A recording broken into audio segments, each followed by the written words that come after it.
मैंने छोटी उम्र में बहुत दुनिया देखी। मैं पेरियार की बेटी। आपने देखा मैंने ये क्यों उठाए? कि मैंने यहां तक उठ लिए हैं। पेरियार ने भी ये बाजू ऊपर उठकर पाखंडवाद की ताबूत में कील ठोक दी। ऐसे ही एक और महान शख्सियत मान्यवर काशीराम साहब, कॉलर का कभी बटन नहीं लगा और कफ का कभी बटन उनका हो ही नहीं करता था, खुला रहता था। आज इस आंदोलन में पहुंचे ये सभी लोग अंबेडकर और पेरियार के बेटा बेटी हैं। ये उस विरासत को बचाने आए हैं जिस विरासत को बनाकर हमारे महापुरुष गए। हमारे महापुरुषों ने किसी के साथ अत्याचार नहीं किया। उन्होंने जिनके साथ अत्याचार हो रहा था उनके साथ न्याय कर दिया। इस वजह से इस देश के वो लोग जो 2 रुपए का धागा अपनी कमर में बांध कर कहते हैं कि हम सर्वश्रेष्ठ हैं, उनकी सर्वश्रेष्ठता को जूते की नोक पे रख दिया। आज इस आंदोलन में पहुंचे मैं उन सभी लोगों का तहे दिल से शुक्रिया करती हूँ। नाम नहीं ले सकती, अगर एक का नाम लूंगी तो ये सब नाराज होंगे और नाम की लिस्ट बहुत लंबी हो जाएगी। आप यहाँ से समझना कि मैं एक एक का नाम ले रही हूँ, जितने यहाँ पर खड़े हैं और जो इतने यहाँ से जा चुके हैं, एक एक का नाम ले रही हूँ मैं यहाँ से उन सब के लिए जो यहाँ पहुंचे और जिन्होंने बिना पहुंचे भी बहुत बड़े बड़े समर्थन और सहयोग भेजे। उन सब का मैं इस दिल की गहराइयों से स्वागत करती हूँ और अगले आंदोलन के लिए आप सबको चेताती हूँ, चेतावनी देती हूँ कि जाके सोना मत, अभी तो अंगड़ाई है, आगे बहुत लड़ाई है। सोना नहीं है, ना मैं सोऊंगी और ना मैं तुम्हें सोने दूंगी, ना मैं डरूंगी और ना मैं तुम्हें डरने दूंगी। ये मेरा वादा है तुमसे। इस आंदोलन को निर्देशित तुम संघर्ष करो, निर्देशित तुम संघर्ष करो। Thank you. इस मंच पर जितने अतिथि उपस्थित थे, ये वो अतिथि नहीं थे, ये वो अतिथि थे जिन्होंने गांव-गांव जाकर, ये वो सारे अतिथि हैं जो एक रात पहले गांव-गांव जाकर लोगों को समझा रहे थे हम आपके मुद्दे की लड़ाई लड़ रहे हैं। ये वो अतिथि नहीं है कॉलर संभाल कर आगे कहीं दूर से गाड़ी में बैठकर। ये सारे वो जमीनी अतिथि थे जिन्होंने इस देश के दर्द को अपना दर्द मानकर रातों की नींद खोई है। तो मैं इन सबका तहे दिल से शुक्रिया अदा करती हूँ और इस आंदोलन की नींव बताती हूँ कैसे उत्पन्न हुआ, ये कैसे जन्मा। 7 फरवरी 2023 को अंबेडकर भवन दिल्ली में हमने 100 पावरफुल वुमेन्स, बहुजन वुमेन्स का एक आंदोलन किया और अंबेडकर भवन में जब हमने इसका आगाज किया तो हमने वहां से ये डेट फिक्स कर दी थी कि ठीक 9 महीने बाद, फरवरी से सितंबर में ठीक 9 महीने बाद, जिस तरह एक माँ अपने बच्चे को जन्म देती है, 9 माह अपने गर्भ में धारण करती है और ठीक 9 माह बाद उसको जन्म देकर लालन पालन करती है और इस दुनिया में लाती है, वैसे ही आप इस आंदोलन को सोच रहे होंगे कि ये कल का आंदोलन है। नहीं, इसकी नींव 9 माह पहले अंबेडकर भवन 7 फरवरी 2023 को डाल दी गई थी, इसी दिल्ली की जमीनों पर। आज उस आंदोलन का वो बच्चा जन्मा है आज के आंदोलन के रूप में और मुझे खुशी है कि हम सब ने अपने दर्द और पीड़ा से इस आंदोलन जैसे बच्चे को जन्म दे दिया है। जिस तरह हम अपने बच्चे को लालन पालन करते हैं, जिस तरह हम अपने बच्चे की दवाई करते हैं, खर्चा करते हैं, पैसा लगाते हैं, ऐसे ही इस देश के हर उस व्यक्ति को मैं क्या देना चाहती हूँ जो भूमिहीन है, जो सताया गया है, जिस पे जातिवाद की तलवार चली है, जो हमेशा नोक पे रखा गया है, जो हमेशा सामंतियों का शिकार रहा है, उनसे कह देना चाहती हूँ एक आंदोलन के रूप में एक छोटा बच्चा आज इस देश की राजधानी से इन महिलाओं ने अपने आंदोलन से सफल करके आपको यहाँ से दे दिया है। अब परवरिश करना आपकी बात है, आपकी बारी है। मैं एक दिन भी नहीं रुकूंगी, हर दिन इन 2 मुद्दों को लेकर गांव-गांव जाऊंगी। देहात में खड़ा सबसे लास्ट का आदमी, उसको समझाऊंगी, उसको लेकर आऊंगी और ये काम करने वाली मैं अकेली नहीं, मेरे साथ इस काम को करने वाले लगभग कई हजार लोग हैं जिन्होंने इस मेहनत को करके ये साबित कर दिया कि हम सबका सपना इस समाज के लिए सपना है। हमारा सपना वो नहीं है कि हम कहें भैया हिंदू राष्ट्र बना लो, लेकिन सारा संविधान का जो लाभ है वो हम खा भी जाए, और जिनके लिए संविधान बना था कमजोरों के लिए, जब वो अपने संविधान अपने अधिकारों की बात करे तो कह दे भावना हाथ हो गई, मेरी भावना हाथ हो गई, मेरी भावना तो जमीन पे बिलबिला गई, मेरी जमीन पे भावना गिर गई। अरे भावना गिर जाती है, वो भावना हाथ गैंग इसी दिल्ली के अंदर सर तन से जुदा कर दो जैसा नारा लगाकर 10 करोड़ का इनाम देती है। अरे शर्म नहीं आती उन लोगों को? इस देश के अंदर ऐसे ऐसे नारे देकर इस देश की भाईचारा और एकता को तोड़ा जाता है। हम इस देश की एकता बनाने निकले हैं। हम इस देश के लाइन में खड़े सबसे पीछे व्यक्ति, दबे कुचले शोषित वंचित और दमित औरतों की लड़ाई लड़ने निकले हैं। अगर समाज को देश को लगता है ये लड़ाई उनकी है तो हमारे साथ आइए, इस लड़ाई को मजबूत करिए। ये पहला आंदोलन इस देश के अंदर हमने जमीन को और शिक्षा को लेकर नहीं किया है, इससे पहले भी आंदोलन होते रहे हैं। एस के निराला जी गोरखपुर में कर रहे हैं, विद्या गौतम जी ने नूह में किया था। इन आंदोलनों को हम अब राष्ट्रीय स्तर पर मजबूत करने के लिए कमर कस चुके हैं। मैं आप सबसे अपील करूंगी कि संगठनों की लड़ाई छोड़ दो, अपने नाम की लड़ाई छोड़ दो, अपने चेहरे की लड़ाई छोड़ दो, मुद्दों की लड़ाई लड़ो। मुद्दों की, जब मुद्दों की लड़ाई लड़ोगे तो आपकी जीत हासिल होने लगेगी। केवल दुश्मन की बुराई करने से आप नहीं जीत हासिल कर सकते, आपको दुश्मन से अच्छी चीजें सीखनी भी पड़ेंगी और अपनी बुराइयां खत्म भी करनी पड़ेंगी। हमारे अंदर जो अनेकता का भाव है, हम दूसरे का महिमा मंडन कर लेते हैं, लेकिन अपने भाई के साथ भाईचारा निभाते हुए डरते हैं। हम दूसरे को हाथ पकड़ के ऊपर चढ़ा देते हैं, लेकिन अपने का हाथ पकड़ के ऊपर चढ़ाते हुए डरते हैं कहीं ये मेरे से आगे ना बढ़ जाए। नहीं, जब हम किसी को ऊपर बढ़ाते हैं तो हम भी ऊपर बढ़ते हैं। जब हम किसी को नीचे धक्का मारते हैं हमें भी झुकना पड़ता है। जितना किसी को झुकाएंगे इतना झुकना पड़ेगा। इसलिए मैं कहती हूँ मेरे समाज के लोगों, है मेरे समाज के वो गुमराह लोगों जो दुश्मन ने आपके बीच में इतनी दुश्मनी पैदा कर दी है, भाई भाई में नफरत पैदा कर दी है, पति पत्नी में दीवारें खिंच गई है, एक अम्बेडकरवादी है तो पत्नी मनुवादी है। ऐसे लोगों से भी कह देना चाहती हूँ ये सरहदें काट दो। इस सरहदों को खत्म करने के लिए एक ही विचार है, बाबा साहब अम्बेडकर का लिखित संविधान, उसको पढ़ना शुरू कर दो। गीता भागवत हमने बहुत पढ़ी, इससे हमें कुछ नहीं मिला। हमारे पुरखों के शरीर पर चिथड़े होते थे, जब से संविधान आया है आज हम कॉलर ऊंचा करके अपने हाथ की ये सलवटें ऊंची करते हैं संविधान की बदौलत। इसको बचाने का काम करो। इस समाज की जितनी महिलाएं यहाँ आई हैं, ये महिलाएं किसी की प्रायोजित भीड़ नहीं है। ये अपनी रोटी बांध के लाई हैं, अपने घर से पानी लाई हैं। ये वो लोग हैं जो अपना 10-10 रुपया गांठ का किराया खर्च करके यहाँ तक पहुंची हैं। ये वो महिलाएं हैं जिन्होंने जैसे अपने बच्चों के लिए फीस जमा करती हैं वैसे इन्होंने आज इस आंदोलन के लिए पैसा जमा किया था। और मैं इनसे ये आश्वासन नहीं, पूरा विश्वास दिलाती हूँ, अगर इसी तरह से आप लड़ाई लड़ती रही तो अगला आंदोलन हम बहुत मजबूत करेंगे। और मैं वादा दिलाती हूँ अगली बार जब आंदोलन होगा तो निर्देश अपनी मांगे पूरी करवा कर ही दिल्ली से हटेंगे। हम केवल भाषण देने या कानों को सुख पहुंचाने या दिल को सुख पहुंचाने नहीं पहुंचे हैं, हम मुद्दे को मजबूती से हासिल करने के लिए पहुंचे हैं। और ये मुद्दा हासिल तब होगा जब हम जिद्दी बनेंगे। पागलों का इलाज हो सकता है, पागलों का इलाज हो सकता है साथियों। पागल बहुत है इस देश में, पागल खाने में भेज देंगे, लेकिन जिद्दी लोगों का कोई इलाज नहीं होता। और निर्देश जिद्दी है आपके अधिकारों को दिलवाने के लिए, और ये जिद है मेरी। ये पहली बार आंदोलन ऐसा हुआ है जिसमें लगभग कई हजारों लोग जो हैं, हर किसी का कहीं ना कोई संगठन है। संगठन का घमंड छोड़कर जब लोग यहाँ बैठे हैं तो ये मुझे देखकर खुशी हो रही है। ये खुशी हो रही है कि महिला का नेतृत्व इस समाज के अंदर आप तक हमने ऐसी औरतों का नेतृत्व स्वीकार किया, उनकी तस्वीरें लगाई घर में, जिन्होंने हमारे राजाओं को छल कपट से दारू पिला के और अपना सुंदर वो दिखा करके उनको छल लिया और उनको हत्याएं कर दी। ऐसी औरतों को हमने देवी देवता माना। आज मेरे समाज के लोग अपने मुद्दों को, अपने देवी देवताओं को मानने के लिए यहाँ बैठे हैं। ये मेरे लिए गर्व की बात है। आप इसमें देखेंगे सावित्रीबाई फुले देश की प्रथम महिला शिक्षिका, और उनके साथ फातिमा शेख जिन्होंने उनका साथ दिया, पेरियार ईवी रामास्वामी और बाबा साहब डॉक्टर अम्बेडकर को तो कौन नहीं जानता। ये लोग इस देश के वो धरोहर हैं जिन्होंने इस देश को सुधारने, संवारने, सुंदर बनाने, खूबसूरत बनाने और इस देश को विश्व स्तर पर पहचान पहुंचाने के लिए इस देश के अंदर न्यायवादी संविधान दिया। आज वो कीड़े, क्या कहूँ उनको, वो बिलबिला रहे हैं क्योंकि बाबा साहब डॉक्टर अम्बेडकर ने असमानता का एंटीडोट संविधान में लिख दिया।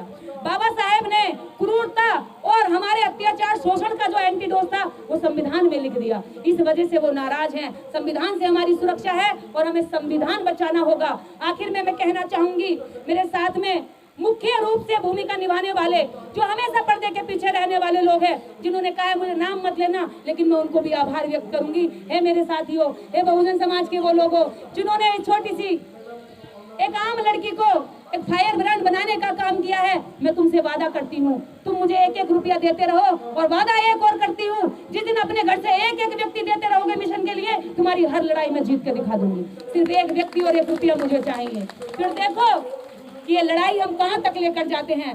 जिद्दी हूँ, पागल नहीं हूँ। पागलों का इलाज हो सकता है, फिर कह रही हूँ जिद्दी हूँ, पागल नहीं हूँ। पागलों का इलाज हो सकता है, पागलपन से ज्यादा ऊपर उठ चुकी हूँ। तो ये जिद है कि ये अधिकार दिलवाकर ही दम लेंगे, चाहे इसके लिए अगली बार मुझे अनिश्चितकालीन धरने पे क्यों ना बैठना पड़े, हम बैठेंगे। और मुझे विश्वास है कि आप सब लोग उसी समय ऐसे ही साथ देने के लिए आएंगे। क्या आप साथ देने के लिए आएंगे? हाथ ऊपर उठा के, दोनों हाथ ऊपर उठा के बताएं, क्या सारे लोग साथ देने के लिए आएंगे? क्या हम जमीनों के हकदार हैं?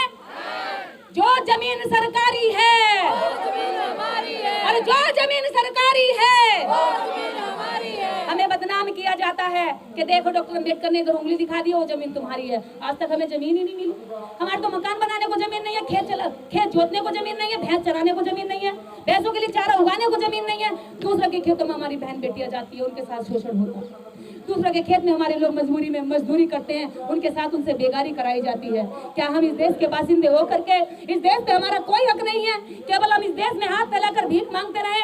शिक्षा के मामले में इस देश के अंदर सबसे ज्यादा शोषण हमारे लोगों का हो रहा है।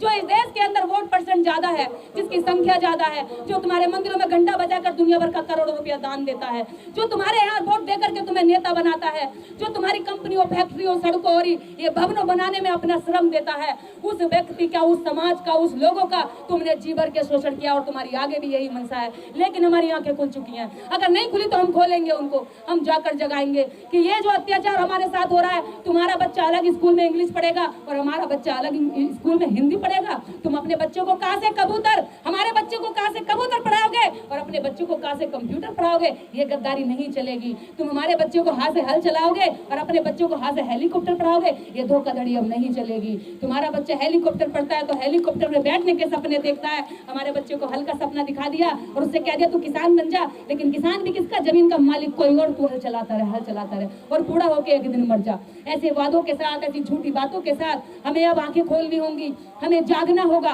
और साथ ही साथ एक बात और यहाँ से आह्वान करती हूँ, इस देश के अंदर, इस दिल्ली के अंदर जो इस मंच का आयोजन किया है, इस मंच के आयोजन में बहुजन बेटियों का हाथ है। इन बहुजन बेटियों को जो कहा करते थे कि ये तो शोषण के लिए बनी है, तो कीड़ी मकोड़ी, इनका तो कोई हक नहीं है, इनको क्या करना है, ये तो जब जवान होंगी तो हमारे हवस का शिकार बनेंगी। ऐसे लोगों के सामने मैं कह देना चाहती हूँ कि ऐसी बेटियां अपने अपने जनपद में हजारों तैयार कर रही हैं। तुम्हारी नाक में न दम हो जाए तो कह लेना।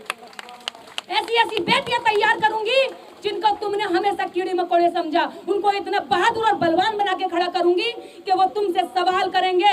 अभी का सवाल नहीं, 5000 वर्षों का हिसाब करेंगे। और जब 5000 वर्षों का हिसाब होगा तो तुम पैर से लेकर सर तक हमारे कर्ज में डूबे निकलोगे, तुम हिसाब में कहीं पूरा नहीं कर पाओगे। तो मैं अब आखिर में अपनी बात को समाप्त करते हुए पेरियार की जयंती पर आप समस्त देशवासियों को हार्दिक बधाई और पेरियार को नमन करती हूँ। और पेरियार को नमन करने के लिए मैं उनके 15 सवाल यहाँ से दोहराती हूँ। पेरियार की बात है तो पेरियार के 15 सवाल तो होने ही चाहिए, जिनके 15 सवाल सुनकर मैं क्या कहूँ कि जिनके 15 सवाल सुनकर अभी कब कभी छूट जाएगी। हो सकता है कि यहाँ से पूरे देश के अंदर कल तहलका मच जाए। वो पेरियार के 15 सवाल पेरियार की बेटी बोलेगी। पेरियार का पहला सवाल, जितने यहाँ मोबाइल है सब रिकॉर्ड कर लें, ये ऐतिहासिक पल होने जा रहा है। पेरियार से कांपने वाली जो धूल में धसे हुए मनुवादी है ना, वो भी थर्राने लगेंगे धूल की तरह। अभी देखना क्या होने जा रहा है। मैं पेरियार की बेटी, पेरियार के 15 सवाल दिल्ली से दोहराती हूँ। पहला सवाल, क्या तुम कायर हो, हमेशा छिपे ही रहते हो, किसी के सामने प्रकट नहीं होते? ये किसको कहा गया है? निर्देश को नहीं कहा गया, ये भगवान को कहा गया है। दूसरा प्रश्न, हे ईश्वर, क्या तुम्हें खुशामद पसंद है, अपनी तारीफ पसंद है, दान दक्षिणा पसंद है, जो लोगों से दिन रात पूजा अर्चना करवाते रहते हो? दूसरा सवाल हो गया। तीसरा सवाल, क्या तुम सदैव भूखे रहते हो, जो लोगों से मिठाई, दूध, हलवा, पूरी, खीर, घी खाते ही रहते हो? चौथा सवाल, क्या तुम मांसाहारी हो, जो लोगों से निर्बल पशुओं की बलि चढ़वाते हो? चौथा सवाल अहम सवाल है, हे ईश्वर, क्या तुम मांसाहारी हो? क्या तुम जानवरों की आंत तोजड़ी खाते हो, जो हमेशा तुम बलि मांगते हो और निर्बल दुर्बल पशुओं की बलि चढ़ा करके तुम अपने आप को खुश करवाते हो? पांचवा सवाल, क्या तुम सोने के व्यापारी हो, जो मंदिरों में लाखों टन सोना दबाए बैठे हो? हे ईश्वर, क्या तुम सोने के व्यापारी हो? आज व्यापारियों को भी लग रहा होगा हमसे बड़ा व्यापारी तो भगवान निकला। हे ईश्वर, क्या तुम व्यापारी हो, जो लाखों टन सोने को अपने मंदिरों में दबाए बैठे हो? मैं नहीं कह रही हूँ, पेरियार ने कहा है, लगभग 125 साल पहले कहा है। ये पेरियार की बेटी तो बस दोहरा रही है।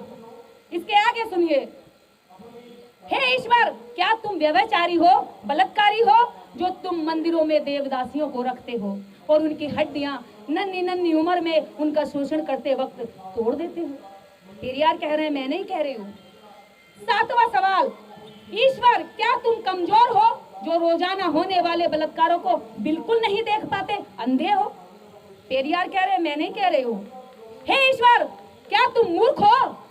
हे ईश्वर, क्या तुम मूर्ख हो, जो दुनिया के देशों में गरीबी भुखमरी होते हुए भी अरबों रुपए का अन्न, दूध, घी, तेल बिना खाए ही नदी नाले में और बहा देते हो, बर्बाद कर देते हो, संसाधनों का नाश कर देते हो? नौवां सवाल, हे ईश्वर, क्या तुम बहरे हो? हे ईश्वर, क्या तुम बहरे हो, जो बेवजह मरते हुए आदमी, बलात्कारी होती हुई मासूमों की आवाज नहीं सुन पाते? हे ईश्वर, क्या तुम बहरे हो, निर्देश यहाँ से चीख चीख के अपने समाज के अधिकारों की मांग करती है और तुम उनके अधिकार ही नहीं दे पाते? हे ईश्वर, 10वां सवाल, क्या तुम अंधे हो, जो रोज अपराध होते हुए नहीं देख पाते हो? अंधे भी हैं। इसके आगे 11वां सवाल, क्या तुम आतंकवादियों से मिले हुए हो? क्या बड़ी बात कही है। हे ईश्वर, क्या तुम आतंकवादियों से मिले हुए हो? किसी व्यक्ति से बात नहीं हो रही है यहाँ पर, सीधी ईश्वर के साथ पेरियार के सवाल हो रहे हैं और बीच में कोई आएगा तो ये खबरदार, यहाँ भगवान से सीधी बात हो रही है, बीच में किसी को आने की जरूरत नहीं है। अगर वो भगवान का एजेंट बन के आना चाहता तो आ जाए, फिर सारे केस मुकदमे हम उस पर करेंगे। इसके बाद, क्या तुम अंधे हो, जो अपराध को होते हुए नहीं देख पाते? क्या तुम आतंकवादियों से मिले हुए हो, जो रोज धर्म के नाम पर लाखों लोगों को मरवाते हो? हे ईश्वर, क्या तुम आतंकवादियों से मिले हो, जो रोज लाखों लोगों को धर्म के नाम पर मरवाते हो? 12वां सवाल, क्या तुम आतंकवादी हो, क्या तुम आतंकवादी हो, जो चाहते हो कि लोग तुमसे डरें? डिस्क्याऊं ऐसे करता है ना आतंकवादी, मार दूंगा, नोक दिखाता है, तलवार दिखाता है, चाकू छुरी दिखाता है और कहता चाकू छुरियां तेज करा लो। यानी कि आतंकवादी का मकसद होता है कि लोग मुझसे डरें, मुझे माने, या हत्याएं करता है। भगवान भी ऐसे ही करता है कि मुझे मानो, और उसे ना मानो तो लोगों को मारा जाता है। आज देश के अंदर जबरदस्ती जय श्री राम भी बुलवाया जा रहा है, आप देख रहे होंगे, मॉब लिंचिंग हो रही है। इसका अगला 13वां सवाल, क्या तुम गूंगे हो, जो एक भी शब्द नहीं बोल पाते, लेकिन करोड़ों तुमसे लाखों लोग सवाल करते और एक भी जवाब नहीं दे पाते? मैं अभी ये 15 सवाल कर रही हूँ, अगर ईश्वर मुझे एक भी सवाल का जवाब दे दे तो मैं मान जाऊंगी कि इस देश में, इस दुनिया में कोई ईश्वर है, वरना बीच में कोई उसका दलाल बन के मेरा सामना ना करे। इसके बाद 14 सवाल, क्या तुम भ्रष्टाचारी हो, जो गरीबों को कभी कुछ नहीं देते, जबकि गरीब पशुपत काम करके कमाए गए धन की पाई पाई तुम्हारे ऊपर न्यौछावर कर देता है? कितनी सोचने वाली बात है। क्या तुम भ्रष्टाचारी हो? इस बात को अधिकारी कर्मचारी बहुत अच्छे से समझ रहे होंगे, क्योंकि जब हम काम करते हैं तो सरकारी योजनाओं में भ्रष्टाचार होता है। अमीर ले जाते हैं गरीब का कार्ड बनाकर। आज भी हजारों लोग ऐसे हैं जो नौकरियां कर रहे हैं। एक तो एमपी बन गई एससी का सर्टिफिकेट बना करके। तो भगवान भी मिला हुआ है इन भ्रष्टाचारियों के साथ कि इन्हें भ्रष्टाचार करने के लिए कहता है कि जा एससी का सर्टिफिकेट लगा ले, जो ओबीसी का सर्टिफिकेट लगा ले और इनका धन और इनकी सीट छीन के ले जा, इनको लूट के ले जा। तो ये सवाल भगवान से हो रहे हैं, भगवान क्या तुम भ्रष्टाचारी हो, जो तुम सारे काम अमीरों के लिए करते हो और गरीबों के लिए कुछ नहीं करते हो? 15वां सवाल, सबसे बड़ा सवाल, क्या तुम मूर्ख हो, जो हम जैसे नास्तिकों को पैदा किए जा रहे हो? वाह क्या बात है। हे ईश्वर, क्या तुम मूर्ख हो, जो हम जैसे नास्तिकों को पैदा किए जा रहे हो? जोर से बजाइए तालियां, बहुत बड़ी बात है। ईश्वर नहीं आएगा, अभी देखना कल एफआईआर भी होंगी तो ईश्वर नहीं आएगा, एजेंट आएंगे। हो सकता है यहाँ बैठे हुए लोगों के खिलाफ कल से वो आ जाए फरमान जारी, सर धड़ से अलग कर दो, तन से जुदा कर दो और हम 10 करोड़ रुपए देंगे। अगली लाइन सुनिए, अभी आखिरी सवाल और पूरी लाइन सुनिए। क्या तुम मूर्ख हो, जो हम जैसे नास्तिकों को पैदा किए जा रहे हो? जो तुम्हें रात दिन खरी खोटी सुनाते हैं और तुम सुनते रहते हो, तुम्हारे अस्तित्व को नकारते हैं और तुम उसको चुपचाप बैठकर देखते रहते हो। मैंने यहाँ से इतने सवाल किए, कोई तूफान नहीं आया, मुझे कोई बीमारी नहीं हुई, मुझे कोई अटैक नहीं पड़ा, मैं ठीक हूँ। यहाँ इतने लोगों ने सुना, किसी को कोई तकलीफ नहीं हुई। ये सब उसी तरह से खड़े हुए जैसे पहले खड़े थे और जोश के साथ खड़े हो गए। पहले हमें इंसान बनना है, हमें भगवान की जरूरत ही नहीं पड़ेगी, हम एक दूसरे से प्रेम कर सकते हैं। क्या बात है। दूसरी बात, हमें कहा जाता है कि ये लोग तो नीचे रहने के लिए पैदा हुए हैं, लेकिन अगर जिस दिन इस भगवान के नाम का शोषण बंद हो गया, कि पेरियार ने एक बात और कही है, भगवान का जन्म मूर्खों ने किया है, प्रचार धूर्तों ने किया है और मंदबुद्धि लोग उसको मानने का काम करते हैं। तो आप देख लेना आप कौन सी लाइन में खड़े हुए हैं। इसी बातों के साथ यहाँ पर उपस्थित सभी लोगों का, मीडिया का खासकर मैं तहे दिल से शुक्रिया करती हूँ। मैं सबका नाम ले रही हूँ, समझ लेना, सबका नाम ले रही हूँ मैं यहाँ से, और मैं आपका शुक्रिया अदा करती हूँ। और शुक्रिया अदा करने में यहाँ मैं प्रशासन का भी शुक्रिया अदा करूंगी कि आपने हमारे कार्यक्रम को, यहाँ प्रशासन के लोग खड़े हुए हैं, उनका भी शुक्रिया अदा कि आपने हमारे प्रोग्राम की पूरी तरीके से देख रेख की और यहाँ पर किसी भी तरह का कोई ऐसा अनहोनी नहीं हुई जिसकी हम पहले से सोच कर आए थे, क्योंकि हमें पहले से कई सारे ऐसे हिंट दिए जा रहे थे, लेकिन अच्छे से हो गया। सभी लोगों का बहुत बहुत धन्यवाद, शुक्रिया। और राहुल नागपाल जी का विशेष धन्यवाद। आज का मंच उन्होंने बहुत अच्छे से संभाला, जैसे वो अपनी कविताओं को संभालते हैं। कविताओं के साथ मैं आपको संबोधित करने के लिए आमंत्रित करूंगी कि अब आखिर में क्या कहते हैं, राहुल नागपाल जी अपनी कविताओं के साथ कुछ बोलेंगी। बोलेंगी बिल्कुल बोलेंगी। मैं बोलूंगा फिर।